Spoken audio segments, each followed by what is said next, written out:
জয় হিন্দ বন্ধুরা, তোমরা দেখছো তোমাদের ইউটিউব চ্যানেল স্টাডি নলেজ। তো তোমরা প্রত্যেকেই জেনে গেছো West Bengal hill and affair home affair থেকে ইতিমধ্যে কিন্তু অনুমোদন পেয়ে গেছে ডাব্লিউপিএসআই নতুন ভ্যাকেন্সি নিয়ে। কত কি শূন্যপদ থাকছে, লেডি এসআইয়ের কি ভ্যাকেন্সি থাকবে, এবং এটা কিন্তু অনলি ফর তোমাদের আর্ম ব্রাঞ্চের ভ্যাকেন্সি। ঠিক আছে, ডাব্লিউপি দুটো ভ্যাকেন্সি হয় এসআই, একটা হচ্ছে ইউবি, একটা হচ্ছে এবি। তো যারা ইউবি আছো তাদের জন্য দুঃখের খবর, কিন্তু যারা এবি আছো তাদের জন্য কিন্তু অত্যন্ত একটা খুশির খবর। তো দেখা যাক এখানে কি বলা হয়েছে এবং কত ভ্যাকেন্সি থাকছে, লেডি কনস্টেবলের কি আদৌ ভ্যাকেন্সি থাকবে, সমস্ত কিছু এক ভিডিও ডিটেলসের মধ্যে জেনে দেবো। তো এখন আমরা আছি অফিসিয়াল ওয়েবসাইটে।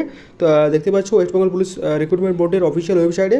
এখানে যাওয়ার পর এই অ্যাডভার্টাইজমেন্ট সেকশনে কিন্তু তুমি যদি দেখো তাহলে কিন্তু দেখতে পাবে না।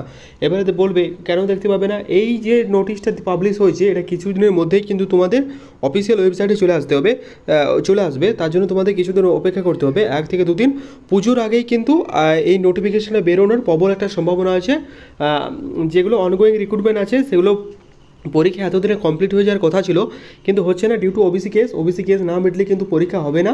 আশা রাখছি পুজোর পর তোমাদের একে একে সব এক্সাম কন্ডাক্ট করা হবে। প্রথমে যদি যে এক্সামটা কন্ডাক্ট করা হবে সেটা হচ্ছে জেল ওয়ার্ডারের এক্সামটা হবে, তারপর তোমাদের ডাব্লিউপি পরীক্ষা হবে, তারপর কেপি হবে, তারপর ডাব্লিউপিএসআই, সমস্ত কিছু সিরিয়াল ওয়াইজ কিন্তু হবে।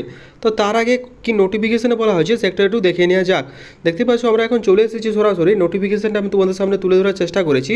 সেই নোটিফিকেশানে কিন্তু সরাসরি বলা আছে, দেখতে পেয়েছো কি বলা আছে, government of West Bengal, department of hill and home and hill affair department, police establishment Nabanna. ঠিক আছে, ডেটটাও দেখতে পাচ্ছ 4/9/2024 নোটিফিকেশান। দেখতে পাচ্ছ ক্রিয়েশন অফ 494টা, প্রায় 500খানা sub inspector of police arm ব্রাঞ্চের জন্য under the West Bengal police.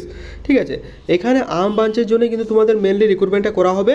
এখানে কিন্তু ইউবির কোনো রিক্রুটমেন্ট হবে না, অর্থাৎ ডাব্লিউপি আর্ম ব্রাঞ্চের ক্ষেত্রে রিক্রুটমেন্টটা হবে। সেটা লেডি কনস্টেবলেও কিন্তু ভ্যাকেন্সি থাকবে, যেটা কিন্তু একটা ভালো খবর। এবং ওভারঅল ভ্যাকেন্সি হচ্ছে 494টা। এটা কিন্তু অনেকেই অপেক্ষা করেছিল। এবার অনেকে কমেন্ট করবে যে দাদা আগের যে ভ্যাকেন্সিটা ছিল সেটার পরীক্ষা কবে হবে। তো সেটার পরীক্ষা খুব জলদি হবে। তোমরা কিন্তু প্রিপারেশান নিতে থেকো, অন্যদিকে এদিক ওদিক না করে প্রিপারেশান স্টার্ট করে দাও, কারণ যখন পরীক্ষা হবে একেবারে শুরু হয়ে যাবে তখন কিন্তু আর টাইম পাবে না। ঠিক আছে, তো তোমাদের 494টা নতুন ভ্যাকেন্সি খুব শীঘ্রই আসতে চলেছে। With all the best, thank you very much. দেখা হচ্ছে পরের ভিডিওতে।